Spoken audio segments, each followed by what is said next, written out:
Լեռնադահուկային սպորտ, հանգստի վայրեր եւ ժամանցի այլ հնարավորություններ։ Այսպես Հայաստանը հյուրընկալում է ձմեռային հանգստի սիրահարների աշխարհի տարբեր երկրներից։ Հատկապես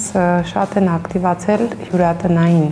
զբոսաշրջությամբ զբաղվող եւ արկածային զբոսաշրջությամբ զբաղվող հատկապես երիտասարդների կողմից տարբեր փորձառնությունները։ Այս սեզոնին Հայաստան են այցելում հիմնականում Եվրոպայից եւ Ռուսաստանից, կան նաեւ արաբական երկրներից եկողներ։ Մենք գիտենք, որ եւ նաեւ զբոսաշրջության վիճակագրությունն է այդ մասին խոսում, որ մարդիկ հոգնել են մեծ քաղաքներից, աղմուկից, փորձում են գնալ ավելի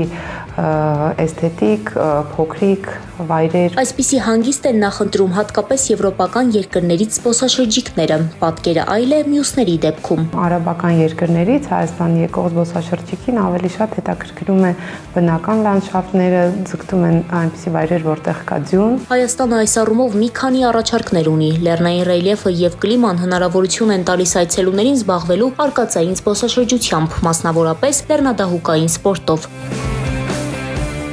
Բացի այդ, կազմակերպվում են նաև միջոցառումներ եւ տոնական արշավներ։ Անցած տարի մենք արեցինք Նոր տարին Հայաստանում արշավը,